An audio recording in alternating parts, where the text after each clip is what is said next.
नमस्कार दोस्तों, जय हिंद, वंदे मातरम। आप सभी का स्वागत अभिनंदन है टीचर्स फैमिली, टीटी फैमिली, शिक्षकों के परिवार जायसवाल कोचिंग सेंटर पर, पावर्ड बाय शिक्षा ही प्रकाश है। दोस्तों, साइंस विज्ञान चैप्टर की क्लास की बात करेंगे और इसमें इन्वायरमेंट पर्यावरण का जो चैप्टर है इसकी बात करेंगे। इसके बाद आपके साइंस पेडागोजी के प्रश्नों की बात करेंगे। तो पहले आज हम पर्यावरण के कंसेप्ट लेकर आ रहे हैं। ये क्लास नंबर आपकी 21 है। इसके पहले 20 क्लासेज ऑलरेडी आपके एनसीईआरटी बेस्ड कंप्लीट हो चुकी हैं, जिसका आई बटन पे ऑलरेडी प्लेलिस्ट दे दिया गया है, क्योंकि सभी क्लासेज फ्री ऑफ कॉस्ट हैं। राष्ट्र हित में टीटी फैमिली, शिक्षकों का परिवार, आवर टीचर्स फैमिली है। तो चलिए यहाँ पे शुरुआत करते हैं पहले प्रश्न की। आज की क्लास का पहला प्रश्न है, आप लोगों की स्क्रीन पर है कि किसी निश्चित क्षेत्र में प्राणियों की संख्या की सीमा जिसे पर्यावरण समर्थन कर सकता है कहलाती है। जनसंख्या, वहन क्षमता, संख्या और जैव द्रव्यमान का पिरामिड या इनमें से कोई नहीं। तो किसी निश्चित क्षेत्र में प्राणियों की संख्या की सीमा जिसे पर्यावरण समर्थन कर सकता है क्या कहलाती है? तो आपकी वहन क्षमता की बात करेंगे। वहन क्षमता जो होता है, जिसे हम कैरिंग कैपेसिटी कहते हैं, यह किसी भौगोलिक क्षेत्र के परितंत्र में किसी जीवधारी प्रजाति की उस अधिकतम जनसंख्या के रूप में परिभाषित की जाती है जिसे उस परितंत्र के संसाधन पोषण प्रदान करते हैं या कर सकते हैं। दूसरा प्रश्न है, आप लोगों के स्क्रीन पर दिया गया है कि निम्न में से कौन सा एक पारिस्थितिक संतुलन बनाए रखने में मदद नहीं करता है? देखिए, वनों को काटना, वनारोपण, वर्षा जल प्रबंधन या जैव मंडल भंडार की बात कर रहे हैं। तो आप सभी लोग जानते हैं कि पारिस्थितिकी संतुलन बनाए रखने में जो मदद करता है वह आपका जैव मंडल भंडार होता है, वर्षा जल प्रबंधन होता है, वन रोपण होता है। ठीक है, तो क्या मदद नहीं करना है? वह वनों को काटना। अकॉर्डिंग टू क्वेश्चन जो पहला ऑप्शन दिया गया है वह हमारा नेगेटिव है, ये मदद नहीं करता है। तो पहला ऑप्शन सही हो जाएगा।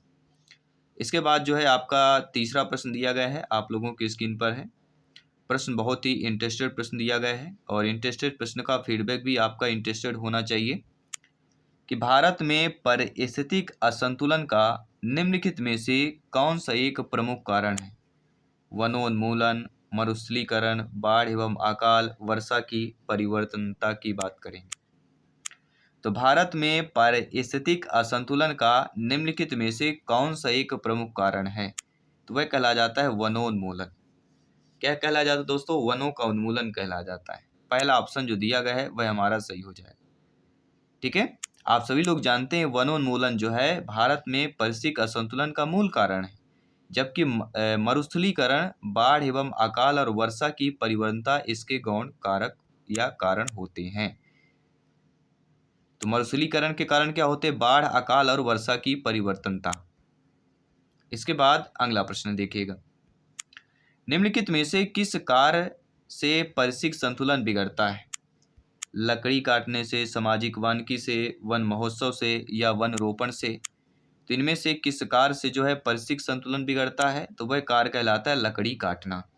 पहला ऑप्शन जो है सही हो जाएगा।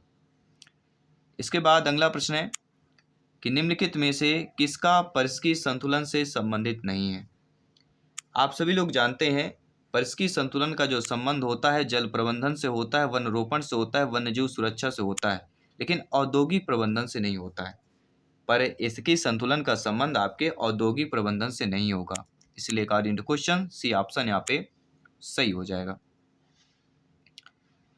क्योंकि सभी लोग जानते हैं जल प्रबंधन, वनारोपण, वन्यजीव सुरक्षा या पारिस्थितिक संतुलन के सकारात्मक रूप से प्रभावित करते हैं। किस प्रकार से? सकारात्मक रूप से जो है प्रभावित करते हैं। अगला, निम्नलिखित में से कौन सा एक कृत्रिम परितंत्र है भैया? प्रत्येक भाई बहन गृहिणी यहाँ पे कमेंट कीजिएगा जिनका सपना है 101% टीट एग्जाम को फतेह करना। तो इनमें से कौन सा एक कृत्रिम परितंत्र पूछा जा रहा है? कृत्रिम और मानव निर्मित दो चीजें होती हैं। तो तालाब और वन होते हैं, ये कह सकते हैं मानव निर्मित है, लेकिन खेत जो है यह कृत्रिम होता है। तालाब वन कैसे होते हैं? प्राकृतिक होते हैं। तालाब वन कैसे हो जाएंगे? प्राकृतिक हो जाएंगे। वन, तालाब, झील ये प्राकृतिक है, लेकिन खेत क्या है? यह कृत्रिम हो जाता है। बगीचा या खेत यह मानव निर्मित कृत्रिम परितंत्र होता है। तो मानव निर्मित कृत्रिम की बात कर रहे हैं। इसके बाद अगले प्रश्न की बात करेंगे। दोस्तों, परिस्थिति तंत्र से संबंधित कथनों पर विचार करना है कि परिस्थिति तंत्र जो इकोसिस्टम है, इस शब्द का प्रयोग सर्वप्रथम एजी टांसरे ने किया था। जो जीव अपना भोजन स्वयं उत्पादित करते हैं उन्हें स्वपोषित कहते हैं। और दो और दिए गए हैं कि प्रकाश संश्लेषण की प्रक्रिया द्वारा उपभोक्ता अपने भोजन का उपभोग करता है। वियोजक अकार्बनिक पदार्थ को कार्बनिक पदार्थ में परिवर्तित करते हैं। इनमें से कौन सा कथन जो है आपका सही दिया गया है? तो यहाँ पे देखा जाए परिस्थिति तंत्र के संबंध में कि परिस्थिति तंत्र का शब्द का सर्वप्रथम प्रयोग एजी टांसरे ने किया था, और जो जीव अपना भोजन स्वयं उत्पादित करते हैं उन्हें स्वपोषित कहते हैं। ये भी सही बात है। तो दो बातें यहाँ पे सही दी गई हैं अकॉर्डिंग टू क्वेश्चंस। देखा जाए तो यहाँ पे जो पहला ऑप्शन कह रहा है, पहला और दूसरा हमारा सही हो जाएगा। ठीक है, इसके बाद अगले प्रश्न की बात करेंगे। अगला प्रश्न जो स्क्रीन पर ऑलरेडी है आपके आ चुका है। दोस्तों, निम्नलिखित में से कौन कृत्रिम पारिस्थितिक तंत्र है? धान का खेत, वन, घास का मैदान, झील। तो हमने आपको डिटेल्स के साथ बताया था, चाहे वन हो, चाहे घास का मैदान हो, चाहे झील हो, चाहे नदी हो, चाहे पहाड़ हो, ये हमारे प्राकृतिक हैं। लेकिन अगर कोई धान का खेत है वो क्या हो जाएगा? कोई बगीचा है वो क्या हो जाएगा? कृत्रिम पारिस्थितिक हो जाएगी। तो कृत्रिम पारिस्थितिक तंत्र कौन सा हो जाएगा? धान का खेत हो जाएगा, क्योंकि यह मानव निर्मित कृत्रिम पारिस्थितिक तंत्र की बात की जाती है। अगले प्रश्न की बात कर रहे हैं जो ऑलरेडी आपके स्क्रीन पर है कि निम्नलिखित में से कौन सा एक पारिस्थितिकी तंत्र पृथ्वी के सर्वाधिक क्षेत्र पर फैला हुआ है? क्या वह मरुस्थलीय है, घास का मैदान है, पर्वतीय है, या सामुद्रिक की बात कर रहे हैं? सभी कमेंट कीजिएगा, फीडबैक कीजिएगा। देखिए दोस्तों, इनमें से पारिस्थितिक तंत्र पृथ्वी के सर्वाधिक क्षेत्र पर फैला हुआ है, वह कहलाता है सामुद्रिक। 4 भाग में 3 भाग में जल है पृथ्वी में, केवल एक ही भाग पे सतह है, उसमें भी आपके नदी, पहाड़, ये सारी चीजें आ जाती है। इसके बाद अगले प्रश्न की बात कर लेते हैं। अगला प्रश्न जो स्क्रीन पर है, दोस्तों, निम्नलिखित में से कौन सा एक विश्व का विशालतम पारिस्थितिकी तंत्र है? समुद्र, घास का मैदान, वन या पर्वत?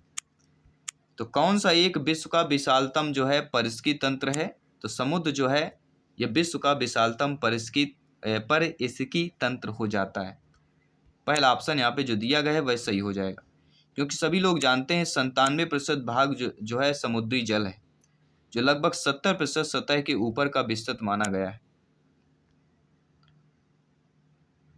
इसके बाद अगला प्रश्न दिया गया है कि एक पारिस्थितिक तंत्र में ऊर्जा की मात्रा एक पोषण स्तर से अन्य स्तर में जो है स्थानांतरित के पश्चात बढ़ती है, घटती है, स्थिर रहती है, या बढ़ती या घटती, या बढ़ या घट दोनों सकती है। देखिए, कोई भी पारिस्थितिक तंत्र में ऊर्जा की मात्रा पोषण स्तर अन्य स्तर में आपने 10% का नियम जरूर पढ़ा होगा। ठीक है, कि अगला जो भोजन का स्थानांतरण होता है वह 10% ही होता है। यानी एक पारिस्थितिक तंत्र में ऊर्जा की मात्रा जब पोषण स्तर से अन्य स्तर में स्थानांतरण होती है तो वह घट जाती है। बी ऑप्शन यहाँ पे सही हो जाएगा।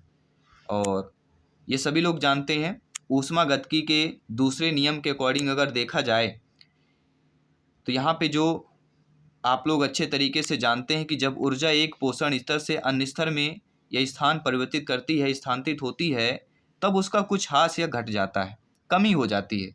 अर्थात हर पोषण स्तर पर उपलब्ध ऊर्जा की मात्रा घटती जाती है। इसलिए शीर्ष जो मांसाहारी होते हैं उनको सबसे कम ऊर्जा की प्राप्ति होती है, क्योंकि धीरे धीरे वह घट जाता है। अगला प्रश्न देख लेते हैं, आपके स्क्रीन पर ऑलरेडी आ चुका है। बहुत ही बेहतरीन प्रश्न यहाँ पे पूछा जा रहा है कि निम्नलिखित में से कौन सा एक आहार श्रृंखला का सही क्रम है? तो आप सभी लोग जानते हैं आहार श्रृंखला का जो सही क्रम हो जाता है वह डायटम, क्रस्टेशियाई और हेरिंग। डायटम पहले होता है, हेरिंग बाद में होता है। ये IAS IPS के एग्जाम के लेवल के प्रश्न हैं, EVS की बात करेंगे। एक साधारण समुद्री आहार श्रृंखला का जो होता है, डायटम को ही स्वपोषी बोला जाता है, और क्रस्टेशियाई शाकाहारी उपभोक्ता होता है। हेरिंग जो होता है वह मांसाहारी उपभोक्ता होता है। तो इन तीनों चीज़ों को जान लीजिए। डाइटस यानी सपोसी, क्रस्टेशियाई यानी शाकाहारी, हेरिंग यानी मांसाहारी। इसके बाद अगला जो प्रश्न दिया गया है ऑलरेडी आपके स्क्रीन पर आ चुका है। बहुत ही अच्छा प्रश्न यहाँ पे दिया गया है और आप लोगों को फीडबैक भी करना है कि परिस्थिति निम्नलिखित के बीच पारस्परिक संबंधों का अध्ययन है। जीव और वातावरण का, मनुष्य और वन का, मृदा और जल का, पति और पत्नी का हो जाता है। तो परिस्थिति निम्नलिखित के किसके बीच पारस्परिक संबंध हो जाता है? वह जीव और वातावरण से संबंधित हो जाता है। पहला ऑप्शन जो दिया गया है वह सही हो जाएगा, क्योंकि जीव तथा उसके बाहरी वातावरण के बीच एक सक्रिय संबंध किया जाता है। इसके बाद अगला प्रश्न दिया गया है, एक पारिस्थितिकी तंत्र में निम्नलिखित में से कौन सा प्राथमिक उपभोक्ता है? चींटी, हिरण, लोमड़ी, बाघ। देखिए कहीं ना कहीं हिरण की अगर बात करते हैं तो ये प्राथमिक में आ जाती है, क्योंकि जो चारा खाते हैं, हरियाली चारा ये वगैरह खाते हैं, वे हमारे प्राथमिक में आ जाते हैं। और चींटी कहीं ना कहीं, चींटी का भी जिक्र होता है, तो चींटी का भी यहाँ पे प्राथमिक उपभोक्ता पर ही माना गया है। तो यहाँ पे जो पहला ऑप्शन दिया गया है वह पहला दूसरा वाला सही हो जाएगा। ठीक है, खाद्य श्रृंखला में मुख्यतः शाकाहारी प्राणी ही प्राथमिक उपभोक्ता श्रेणी में आते हैं। तो शाकाहारी की बात करते हैं तो चींटी एक अपघटक तथा जिसे हम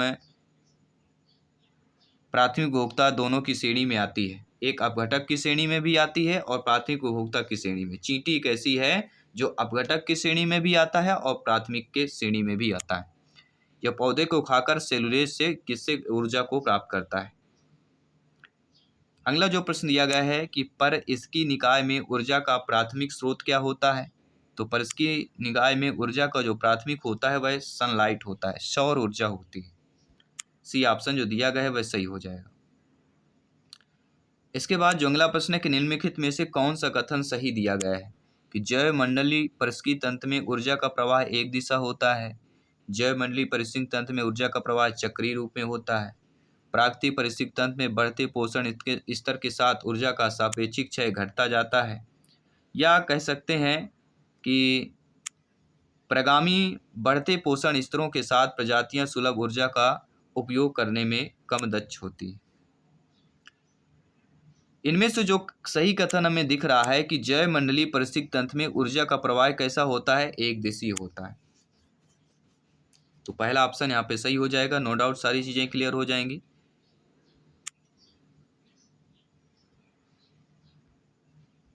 इसके बाद जो अगला प्रश्न है, जैसा हमने जिक्र किया था कि 10% का नियम जो है किससे संबंधित हो जाता है? आपके 5 ऑप्शन दिए गए हैं। तो 10% का नियम जो है आपके ऊर्जा के खाद्य के रूप में एक पोषी स्तर से दूसरे जो है पोषी स्तर तक पहुंचने की बात करते हैं।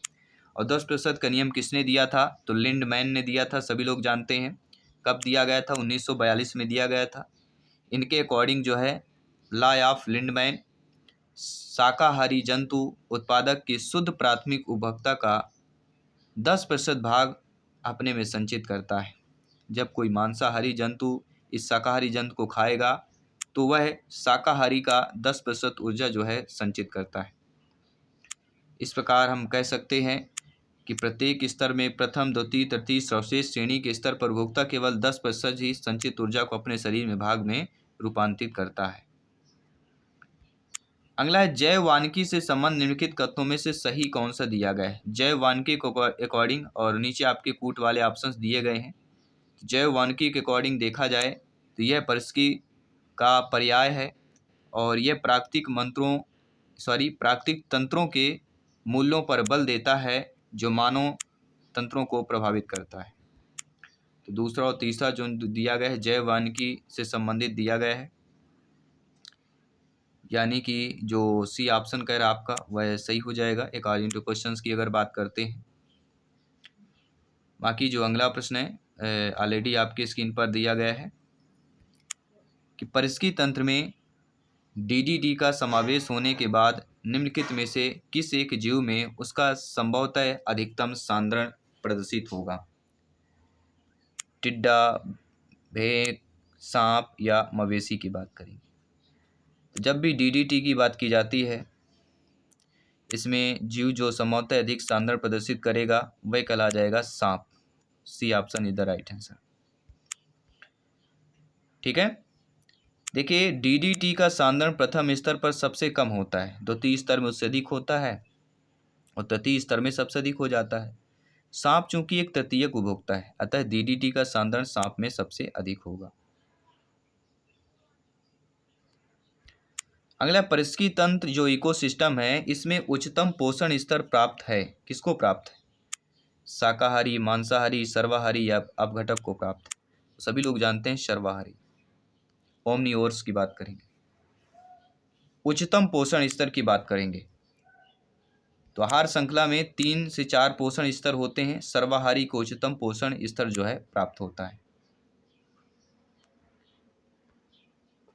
इसके बाद जो अगला प्रश्न दिया गया है कि जीवभार का पिरामिड किस पारिस्थितिक तंत्र में उलट जाता है? वन, तालाब, घासी स्थल या शुष्क स्थल?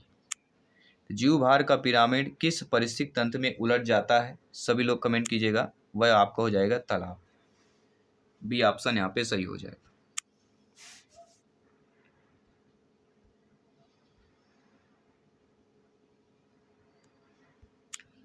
निम्नलिखित युगों में से कौन सी सही सुमेलित दिया गया है? पर्वत सर्वाधिक स्थायी पारिस्थितिक तंत्र है, अजैविक अवयव जीवाणु है, हरे पौधे पारिस्थितिकी तंत्र है, वर्षा ग्लोबल वार्मिंग। तो कौन सा इसमें सही सुमेलित दिया गया है? तो हरे पौधे जो होते हैं वह पारिस्थितिकी तंत्र कहलाते हैं। ये आपका सही दिया गया है, सी ऑप्शन यहाँ पे सही हो जाएगा। इसके बाद हम बात करेंगे आपके अगले प्रश्न की तरफ। पारितंत्र में खाद्य श्रृंखलाओं के संदर्भ में निम्नलिखित में से किस प्रकार का यके जीव अपघटक जीव कहलाता है या कहलाते हैं? विषाणु, कवक, जीवाणु। नीचे दिए गए प्रश्नों को चयन करना है और नीचे आपके ऑप्शंस कूट वाले ऑलरेडी दिए गए हैं। तो यहाँ पे अगर देखा जाए तो अपघटक जीव की बात करेंगे तो कवक और जीवाणु आ जाते हैं। तो दूसरा और तीसरा किस ऑप्शन में दिया गया है देख लीजिए। जो बी ऑप्शन कह रहा है आपका, वह यहाँ पे सटीक आंसर सही हो जाता है, क्योंकि वे जीव अपघटक होते हैं जो अपक्षय या सड़न की प्रक्रिया को तेज करते हैं, जिससे पोषक तत्वों का पुनः चक्रीकरण हो सके। और अपघटक निर्जीव कार्बनिक तत्वों को अकार्बनिक यौगिकों में तोड़ देते हैं। तो सूक्ष्म जीवों की एक विस्तृत किस्म जैसे फफूंद होता है, जीवाणु, गोलकृमि, प्रोटोजोआ, केचुआ, ये अपघटकों की भूमिका अदा करते हैं। तो केचुआ भी आपका अपघटक की भूमिका अदा करता है। निम्नलिखित में से कौन सा एक पद केवल जीव द्वारा ग्रहण किए गए दिक् स्थान का ही नहीं बल्कि जीवों के समुदाय में उसकी कार्यात्मक भूमिका का भी वर्णन करता है? संक्रमिका, पारिस्थितिकी कर्मता, आवास या आवास क्षेत्र की बात कर रहे हैं। दोस्तों, इनमें से एक पद केवल जीव द्वारा ग्रहण किया गया है, दिक् स्थान का ही नहीं बल्कि जीवों के समुदाय में उसकी कार्यात्मक भूमिका का भी वर्णन है, वह कहलाता है आवास क्षेत्र। क्या हो जाएगा? आवास क्षेत्र हो जाएगा।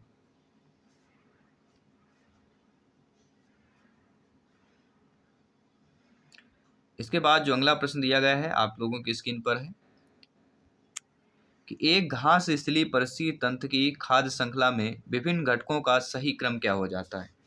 तो एक घास स्थलीय पारिस्थितिकी तंत्र में देखा जाए सही क्रम क्या हो जाता है? घास आएगी, इसको टिड्डा खाएगा, टिड्डा को मेढक खाएगा, मेढक को सर्प खाएगा।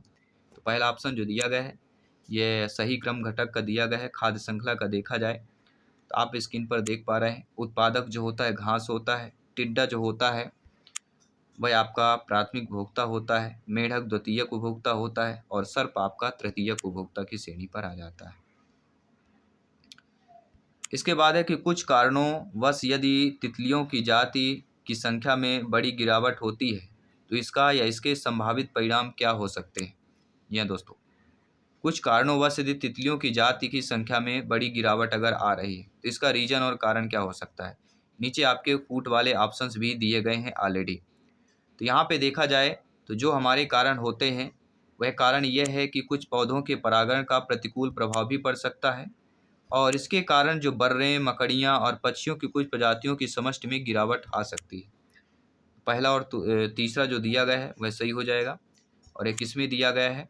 पहला और तीसरा आपके सी ऑप्शन में दिया गया है, तो सी ऑप्शन हमारा सही हो जाएगा। इसके बाद बात करेंगे अगले प्रश्न की कि खाद्य श्रृंखला या फूड चेन में मानव क्या है, हमारी क्या है, आप सभी की क्या भूमिका है फूड चेन में, खाद्य श्रृंखला में? एक निर्माता के रूप में है, केवल प्राथमिक उपभोक्ता, द्वितीयक उपभोक्ता, या प्राथमिक और द्वितीयक दोनों में हो जाता है? तो हमारी अगर बात करें मानव की फूड चेन में खाद्य श्रृंखला में जो भूमिका है वह प्राथमिक तथा द्वितीयक दोनों की हो जाती है। इसलिए डी ऑप्शन जो दिया गया है वह ऑलरेडी आपका सही हो जाता है।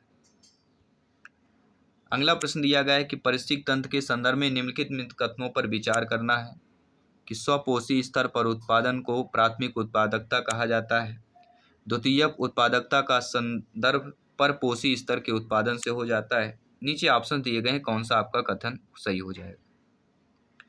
देखिए, पारिस्थितिक तंत्र के संदर्भ में देखा जाए तो स्वपोषी या स्वपूर्ण गज स्तर पर उत्पादन को प्राथमिक उपभोक्ता कहा जाता है, बिल्कुल सही बात है। और द्वितीयक उत्पादकता का संदर्भ पर पोषी या विषम पोषणज का स्तर के उत्पादन से होता है। तो दोनों बातें आपके सही दी गई हैं। इसी ऑप्शन जो दिया गया है पहला और दूसरा आपका सही हो जाएगा।